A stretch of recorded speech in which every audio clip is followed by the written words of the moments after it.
आज उत्साह का दिन है, उत्सव का दिन है। ये उत्सव भारत के लोकतंत्र के लिए है।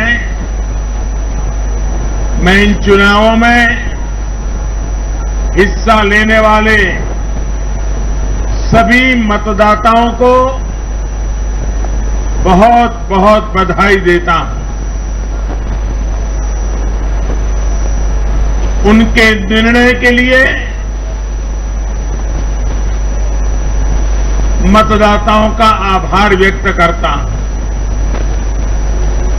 विशेष रूप से हमारी माताओं बहनों ने, हमारे युवाओं ने जिस प्रकार भारतीय जनता पार्टी को भरपूर समर्थन दिया है, वो अपने आप में बहुत बड़ा संदेश है। मुझे इस बात का भी संतोष है कि फर्स्ट टाइम वोटर्स ने बढ़ चढ़कर मतदान में हिस्सा लिया और भाजपा की जीत पक्की की।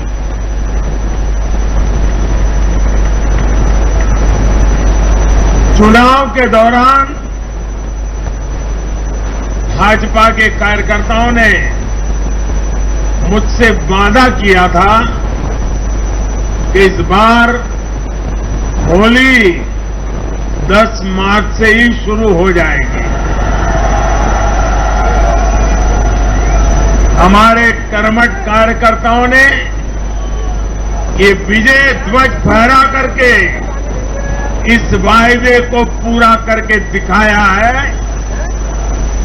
मैं भाजपा के सभी कार्यकर्ताओं की भूरी भूरी प्रशंसा करूंगा, जिन्होंने दिन रात देखे बिना इन चुनावों में कड़ी मेहनत की। हमारे कार्यकर्ता जनता जनार्दन का दिल जीतने में,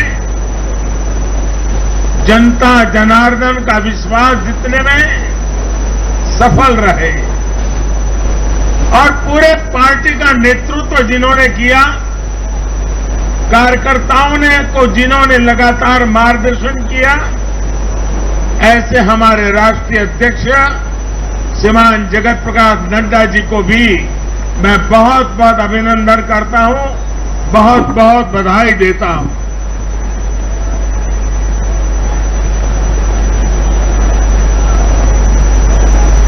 पार्टी के हर छोटे मोटे सभी कार्यकर्ताओं ने उनके अथक परिश्रम से आज एनडीए के लिए जीत का चौका लगाया है।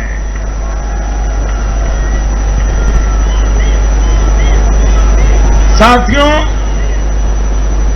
उत्तर प्रदेश ने देश को अनेक प्रधानमंत्री दिए, लेकिन 5 साल का कार्यकाल पूरा करने वाले किसी मुख्यमंत्री के दोबारा चुने जाने का ये पहला उदाहरण है।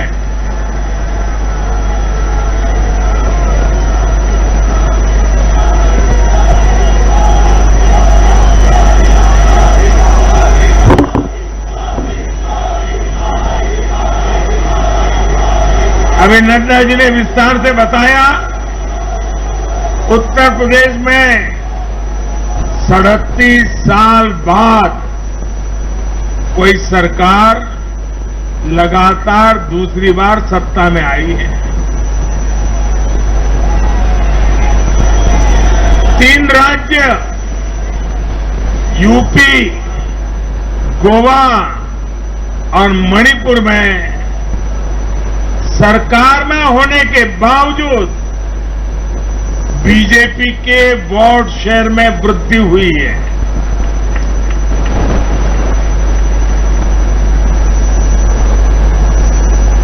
गोवा में सारे एग्जिट पोल गलत निकल गए और वहां की जनता ने तीसरी बार सेवा करने का मौका दिया है। 10 साल तक सत्ता में रहने के बाद भी राज्य में बीजेपी की सीटों की संख्या बढ़ी है। उत्तराखंड में भी भाजपा ने नया इतिहास रचा है। राज्य में पहली बार कोई पार्टी लगातार दूसरी बार सत्ता में आई है। यानी सीमा से सटा एक पहाड़ी राज्य, एक समुद्र तटीय राज्य और एक मां गंगा का विशेष आशीर्वाद प्राप्त एक राज्य और पूर्वोत्तर सीमा पर एक राज्य, भाजपा को चारों दिशाओं से आशीर्वाद मिला है।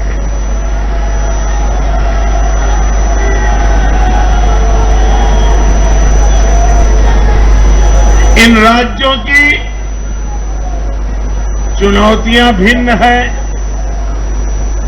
सबकी विकास की यात्रा का मार्ग भिन्न है, लेकिन सबको जो बात एक सूत्र में पिरो रही है वो है भाजपा पर विश्वास। भाजपा की नीति, भाजपा की नीयत और भाजपा के निर्णयों पर अपार विश्वास। साथियों, ये चुनाव नतीजे भाजपा की प्रोएक्टिव गवर्नेंस पर एक प्रकार से बड़ी मजबूत मोहर लगाते हैं।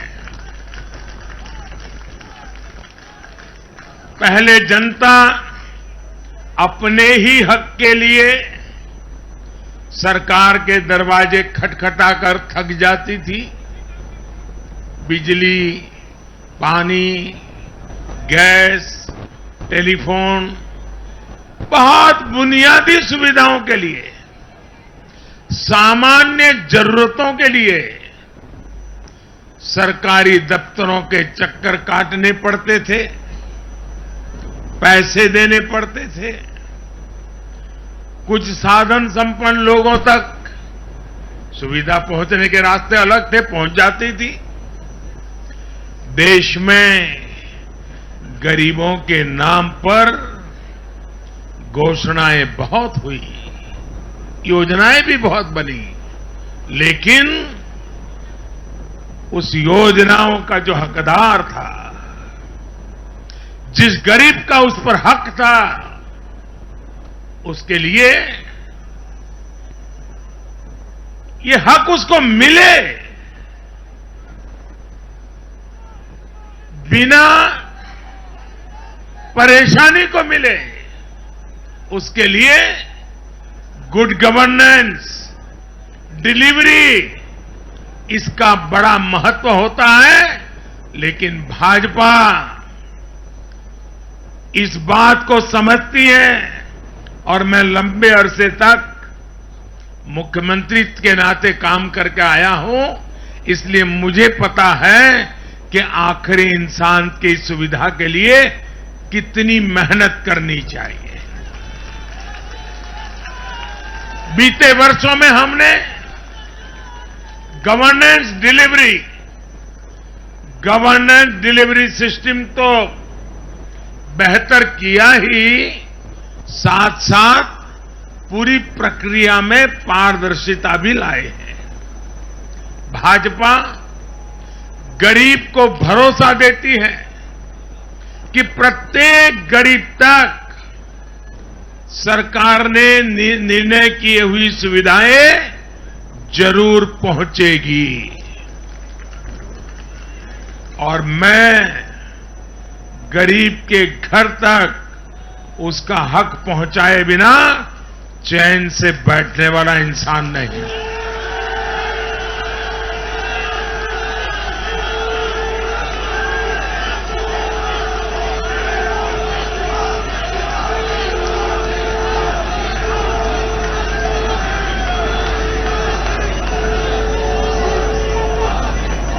दो दशक से भी ज्यादा समय तक हेड ऑफ द गवर्नमेंट के रूप में सेवा करने का मुझे सौभाग्य मिला है।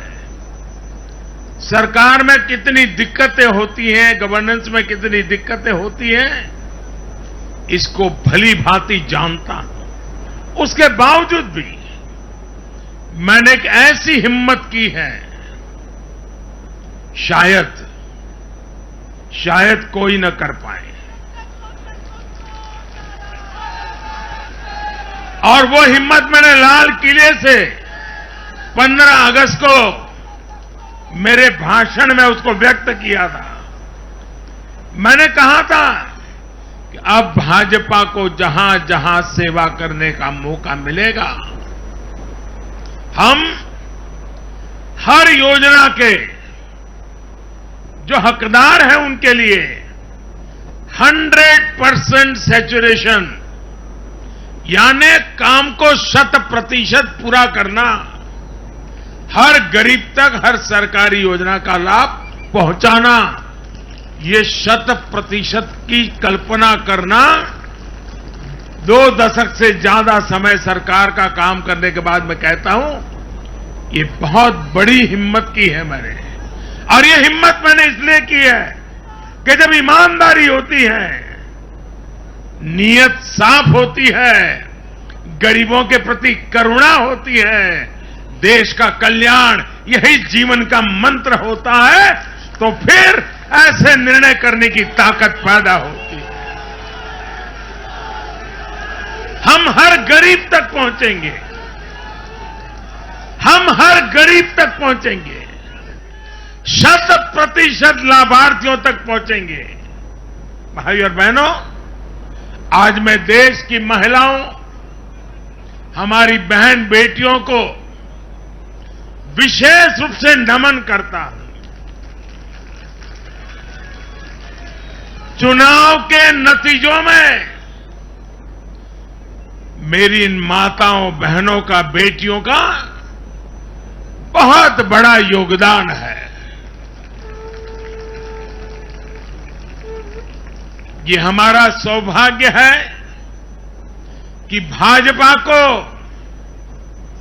बहनों, बेटियों, माताओं ने इतना स्नेह दिया है, इतना आशीर्वाद मिला है।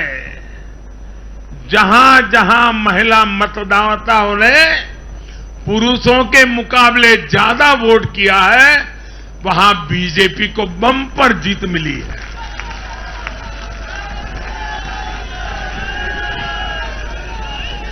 एक प्रकार से हमारी माताएं, बहनें, हमारी बेटियां, हमारी ये स्त्री शक्ति भाजपा की जीत की सारथी बनी है।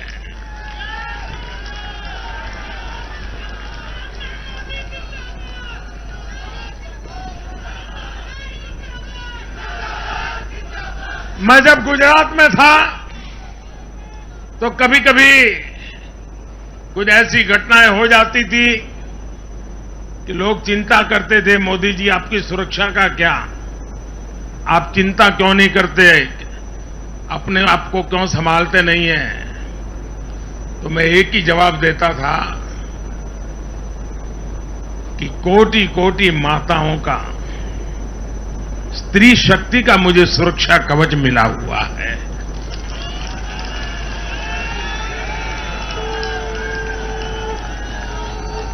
साथियों, भारत की माताएं, बहन, बेटियां निरंतर भाजपा पर विश्वास कर रही हैं। उनको पहली बार विश्वास मिला है कि सरकार उनकी छोटी से छोटी जरूरतों को भी ध्यान में रखती है। साथियों, इन चुनावों के नतीजों ने एक बात और साफ कर दी है कि यूपी की जनता को,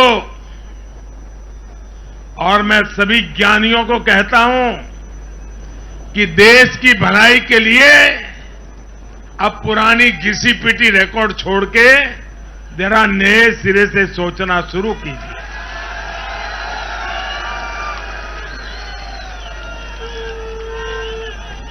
इस देश के लिए बड़ी दुख की बात है। मैं स्वयं बहुत दुख अनुभव करता था जब ये ज्ञानी लोग यूपी की जनता को सिर्फ और सिर्फ जातिवाद के तराजू से तोलते थे, जातिवाद की दृष्टि से देखते थे। मैं समझता हूं कि उत्तर प्रदेश के नागरिकों को जातिवाद की बाड़ाबंदी में बांध करके वे उन जातियों का अपमान करते थे, उन नागरिकों का अपमान करते थे, पूरे उत्तर प्रदेश का अपमान करते थे। कुछ लोग ये कहकर यूपी को बदनाम करते हैं कि यहां के चुनाव में तो जाति ही चलती है। लेकिन भाइयों बहनों, उत्तर प्रदेश के लोगों ने दिखा दिया है। 2014 के चुनाव नतीजे देखें, 2017, 2019 के नतीजे देखें और अब फिर 22 में भी देख रहे हैं। हर बार यूपी के लोगों ने सिर्फ और सिर्फ विकासवाद की राजनीति को ही चुना है।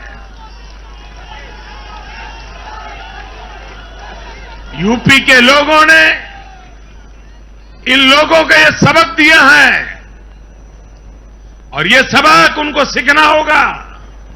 यूपी के गरीब से गरीब व्यक्ति ने, यूपी में गांव में रहने वाला व्यक्ति हो, पढ़ा लिखा हो या अनपढ़ हो, यूपी के हर मतदाता ने, हर नागरिक ने एक सबक दिया है कि जाति की गरिमा, जाति का मान देश को जोड़ने के लिए होना चाहिए, देश को तोड़ने के लिए नहीं होना चाहिए। और ये करके दिखाया है, 4 चुनावों में करके दिखाया है। वैसे आज मैं ये भी कहूंगा कि 2019 के चुनाव नतीजों के बाद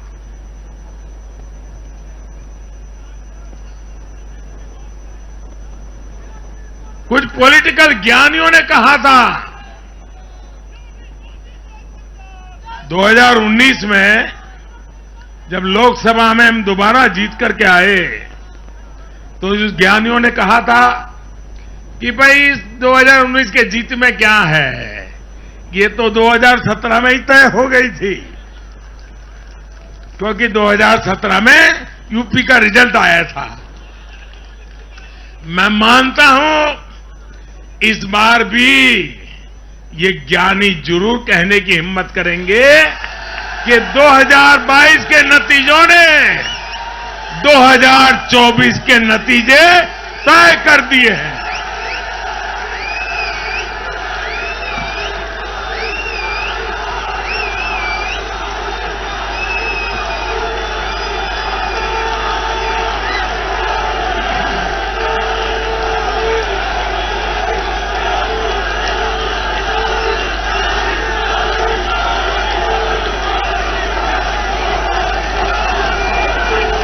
मैं आज पंजाब के भाजपा कार्यकर्ताओं की भी विशेष प्रशंसा करूंगा। उन्होंने विपरीत परिस्थितियों में जिस प्रकार पार्टी का झंडा बुलंद किया है, वो आने वाले समय में पंजाब में भाजपा की मजबूती को, देश की मजबूती को एक अहम स्थान के रूप में विकसित करेंगे, ये मेरा पूरा विश्वास है। पंजाब में भाजपा एक शक्ति के रूप में उभरनी है, ये मैं अपनी आंखों के सामने देख रहा हूं दोस्तों। सीमावर्ती राज्य होने के नाते पंजाब को अलगाववादी राजनीति से सतर्क रखना भाजपा का कार्यकर्ता जान की बाजी लगा करके भी इस काम को करता रहेगा। आने वाले 5 सालों में भाजपा का हर कार्यकर्ता वहां इस दायित्व को जोर शोर से निभाने वाला है। ये विश्वास मैं पंजाब की जनता को आज देना चाहता हूं। साथियों, ये चुनाव ऐसे समय में हुए हैं जब दुनिया 100 साल के सबसे बड़े कोरोना जैसी महामारी के संकट से लड़ रही है। पूरी मानव जात, पूरा विश्व 100 साल में ऐसी बीमारी नहीं देखी, ऐसी मुसीबत से लड़ना नहीं पड़ा है। ये जैसे कुछ कम था तो युद्ध ने भी विश्व की चिंताएं बढ़ाई हैं। इन परिस्थितियों में दुनिया भर की सप्लाई चेन छिन्न भिन्न हो गई है। 2 साल से सप्लाई चेन पर बहुत ही विपरीत प्रभाव हुआ और युद्ध ने उसमें और जोड़ दिया। इन चुनौतियों से निपटने के लिए भारत ने जो कदम उठाए, आर्थिक स्तर पर जो फैसले लिए, गरीब कल्याण के जो फैसले लिए, उन सभी ने भारत को संभल कर आगे बढ़ने में बहुत मदद की। भारत बच पाया है क्योंकि हमारी नीतियां जमीन से जुड़ी रही। हमारी नीतियां जमीन से जुड़ी रही और हमारे प्रयास निष्ठा और नियत की पटरी पर अविरत आगे बढ़ते रहे। जहां जहां डबल इंजन की सरकार रही, वहां पर जनता के हितों की डबल सुरक्षा हुई और विकास के कार्यों की गति भी तेज हुई। इस समय जो युद्ध चल रहा है, उसका प्रभाव प्रत्यक्ष और परोक्ष रूप से दुनिया के हर देश पर पड़ रहा है। भारत शांति के पक्ष में है, बातचीत से हर समस्या को सुलझाने के पक्ष में है। लेकिन जो देश सीधे जंग लड़ रहे हैं, भारत का उनसे आर्थिक दृष्टि से, सुरक्षा की दृष्टि से, शिक्षा की दृष्टि से, राजनीतिक दृष्टि से नाता है। भारत की बहुत सारी जरूरतें इन देशों से जुड़ी हुई हैं। भारत बाहर से जो कच्चा तेल मंगाता है, पाम ऑयल मंगाता है, सनफ्लावर ऑयल मंगाता है, उसकी कीमत भी अंतर्राष्ट्रीय बाजार में बहुत तेजी से बढ़ रही है। कोयला हो, गैस हो, फर्टिलाइजर हो, सभी की कीमतों में पूरी दुनिया में कल्पना बाहर का उछाल आ रहा है। युद्ध के कारण पूरी दुनिया में महंगाई बढ़ रही है। विकासशील देशों को विशेष रूप से कठिनाई का सामना करना पड़ रहा है। साथियों, इस वैश्विक संदर्भ में इन कठिनाइयों के बीच इस बार के बजट पर नजर डालें तो एक विश्वास पैदा होता है।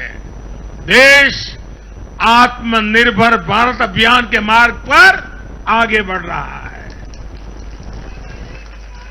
इस भावना को इस बार के बजट से और ऊर्जा मिली है और मैं मानता हूं कि दुनिया भर में बने निर्माण हुए इस विपरीत वातावरण में, उथल पुथल से भरे माहौल में, अनिश्चितता से भरे माहौल में भारत की जनता ने विशेष करके उत्तर प्रदेश जैसे राज्यों ने अपनी दूरदृष्टि का परिचय दिया है। भारत के मतदाताओं ने जिस तरह इन चुनावों में स्थिर सरकारों के लिए वोट दिया, वो इस बात का प्रतिबिंब है कि लोकतंत्र भारतीयों की रगों में है।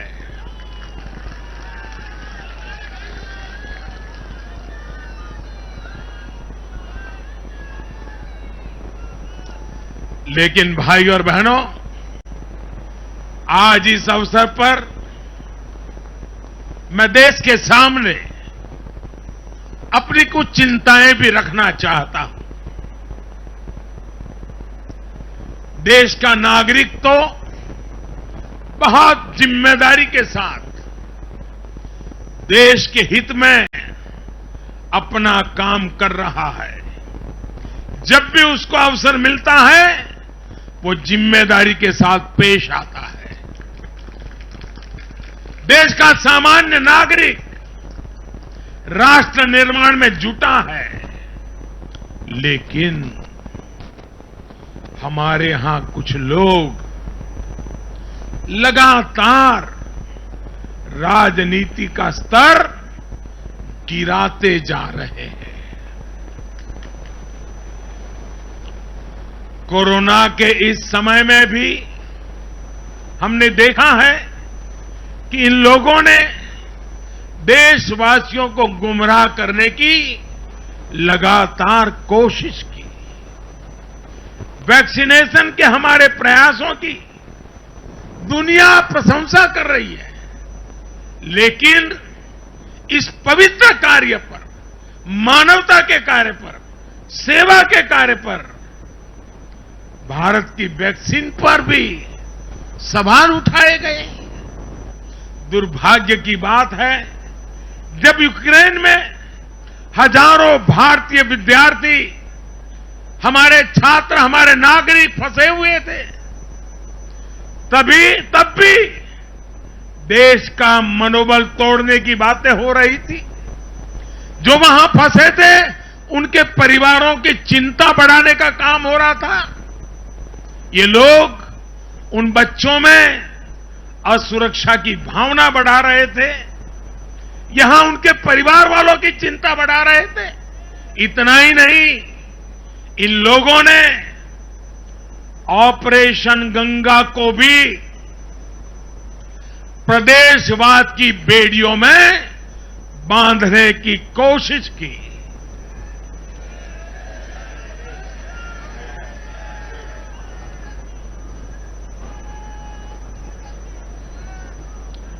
हर योजना को, हर कार्य को क्षेत्रवाद, प्रदेशवाद, जातिवाद, संप्रदायवाद का रंग देने का प्रयास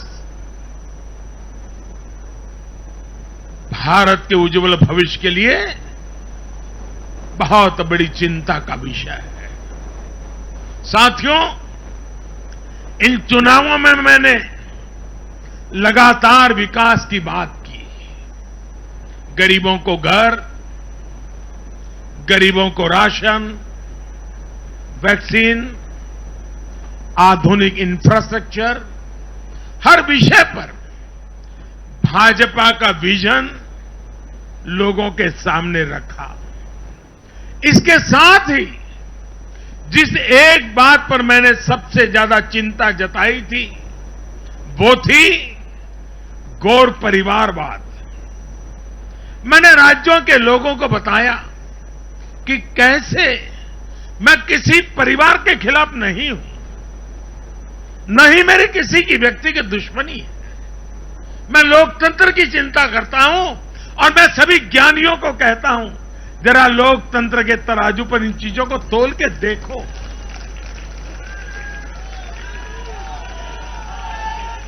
और मैंने लोगों को बताया कैसे परिवारवादी राजनीति ने उनके राज्य का कितना नुकसान किया है, राज्य को पीछे ले जा रहा है।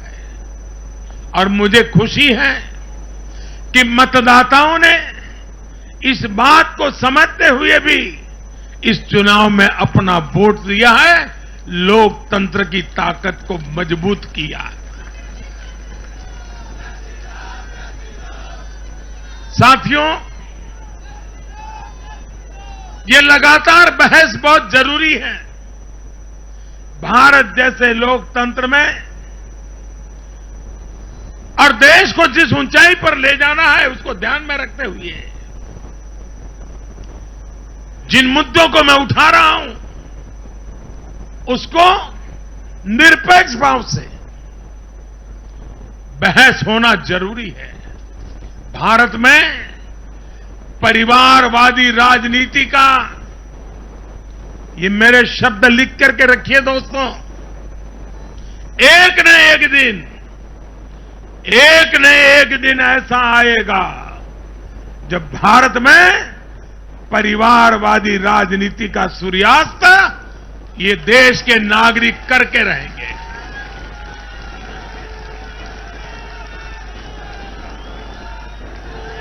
इस चुनाव में देश के मतदाताओं ने अपनी सूझबूझ का परिचय दिखाते हुए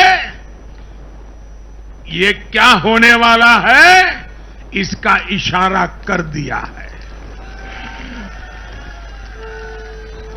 साथियों, आज एक और विषय में देश के लोगों के सामने रखना चाहता हूं। ये विषय है भ्रष्टाचार के खिलाफ कार्रवाई को रोकने की साजिश। आप मुझे बताइए साथियों, क्या भ्रष्टाचार के खिलाफ कार्रवाई होनी चाहिए कि नहीं होनी चाहिए? भ्रष्टाचार करने वालों पर कड़ी कार्रवाई होनी चाहिए कि नहीं होनी चाहिए? ये भ्रष्टाचार रूपी दिमाग देश में से नष्ट होनी चाहिए कि नहीं होनी चाहिए? साथियों, हमारे देश में भ्रष्टाचार के खिलाफ लोगों में, भ्रष्टाचारियों के खिलाफ, ऐसे लोगों के प्रति एक भयंकर नफरत का भाव रहता है।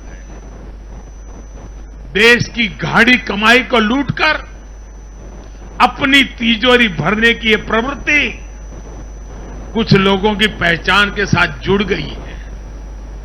भारतीय जनता पार्टी 2014 में एक ईमानदार सरकार का वायदा करके चुनाव जीती थी और हमारी ईमानदारी को देखकर 2019 में जनता ने हमें और ज्यादा आशीर्वाद दिया।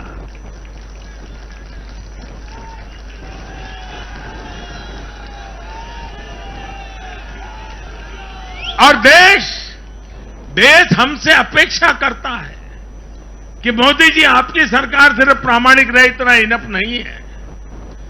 आप ही हैं, आप ही की सरकार है जो भ्रष्टाचारियों को सजा कर सकती है, उन पर कठोर से कठोर कार्रवाई कर सकती है। मुझे बताइए, जनता की इस अपेक्षा को मुझे पूरा करना चाहिए कि नहीं करना चाहिए? जनता की आशा आकांक्षा के लिए सरकार ने जिम्मेवार व्यवहार करना चाहिए कि नहीं करना चाहिए?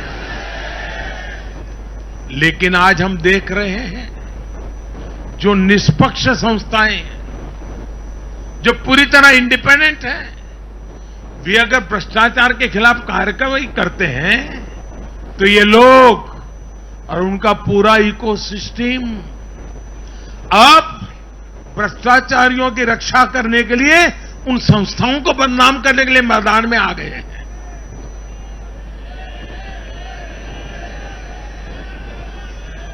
ये देश का कितना बड़ा दुर्भाग्य है कि घोटालों से घिरे लोग एकजुट होकर अब अपनी इकोसिस्टम की मदद से इन संस्थाओं पर ही दबाव बनाने लगे हैं। जांच एजेंसियों को रोकने के लिए ये लोग अपने इकोसिस्टम के साथ मिलकर नए नए तरीके खोजते हैं। इन लोगों को देश की न्यायपालिका पर भी भरोसा नहीं है। पहले हजारों करोड़ रुपए का भ्रष्टाचार करो, फिर जांच भी नहीं होने दो, और जांच करे तो उस पर दबाव बनाओ। ये इन लोगों की प्रवृत्ति है। और देश के लोगों को एक और बात पर मैं ध्यान देना के लिए आकर्षित करना चाहता हूं। ये लोग किसी भ्रष्टाचारी पर कार्रवाई होते ही उसे धर्म का रंग देते हैं, प्रदेश का रंग दे देते हैं, जाति का रंग देने लगते हैं। ये नए तौर तरीके शुरू हुए हैं। किसी माफिया के खिलाफ अदालत कोई फैसला सुना देती है तो भी उसे ये लोग धर्म और जाति से जोड़ देते हैं। ऐसे में भारत के मैं सभी संप्रदायों से आग्रह करता हूं, मैं सभी जाति पे गर्व करने वाले ईमानदार लोगों से आग्रह करना चाहता हूं, उन सबको सोचना होगा कि ऐसे भ्रष्टाचारियों, ऐसे माफियाओं को अपने समाज से, अपने संप्रदाय से, अपनी जाति से दूर करने की हिम्मत करें। इससे समाज भी मजबूत होगा, संप्रदाय भी मजबूत होगा और हर व्यक्ति का भला होगा। और यूपी में हमारी विजय का एक कारण यह भी है कि वहां के लोगों ने कई दशकों से ऐसी राजनीति का बहुत नुकसान सहा है। मैं बनारस का सांसद होने के नाते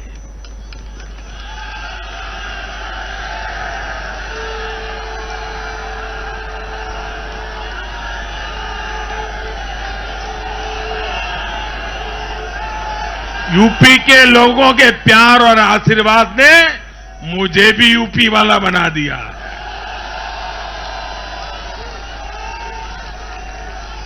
मैं बनारस का सांसद होने के नाते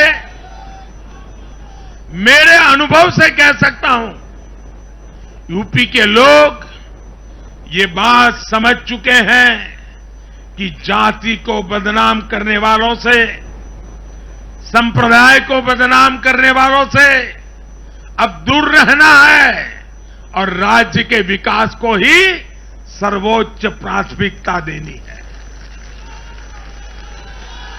साथियों, आजादी के 75वें वर्ष को देखते हुए भी इन चुनाव परिणामों का बहुत महत्व है।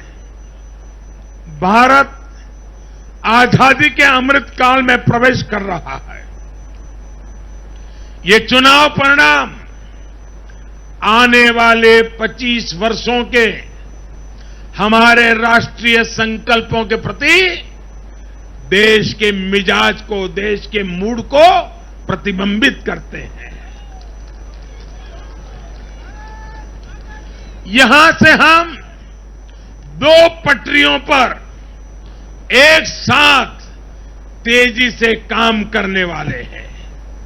एक तरफ गांव, गरीब, छोटे किसान, लघु उद्यमी, उनके कल्याण पर हमारा जोर है। वहीं दूसरी तरफ देश के संसाधनों, देश की युवा शक्ति को नए अवसर देकर हम आत्मनिर्भरता के मिशन को तेज करना चाहते हैं। भारत का युवा आज अपने हुनर से, अपनी बुद्धि के बल से और अपनी क्षमता के उपयोग से दुनिया को समाधान दे रहा है। दुनिया का सबसे बड़ा और सबसे तेज टीकाकरण अभियान आज के भारत के सामर्थ्य का बड़ा उदाहरण है। आज भारत डिजिटल पेमेंट सिस्टम में आत्मनिर्भर हो रहा है। स्टार्टअप के क्षेत्र में अपना सामर्थ्य बढ़ा रहा है और तकनीक के क्षेत्र में नई नई उपलब्धियां प्राप्त कर रहा है। और यह सब हो रहा है उसकी युवा शक्ति के कारण। भारत में शिक्षा का स्तर उच्च कोटि का हो, जो देश और दुनिया की जरूरतों को पूरा करने वाली वर्कफोर्स तैयार कर सके, यह हमारा संकल्प है। आज एक ऐसे नए भारत का निर्माण हो रहा है जहां आपकी पहचान आपसे होती है।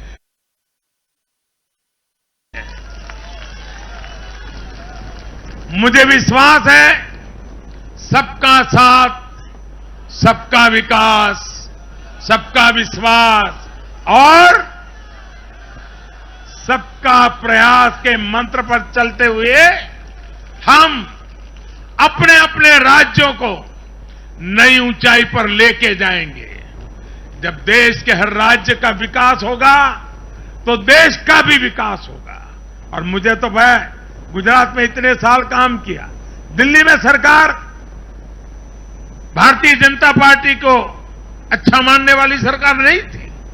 हमारी सरकार में रोड़े अटकाने के सोच वाली सरकार थी। फिर भी गुजरात में हमारा मंत्र यही था, भारत के विकास के लिए गुजरात का विकास।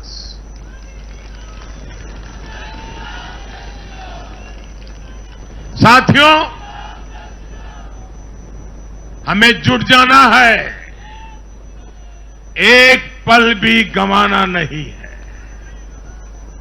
चुनौतियां कितनी ही कठिन क्यों न हो, लेकिन जीतने का संकल्प उससे भी बड़ा होता है।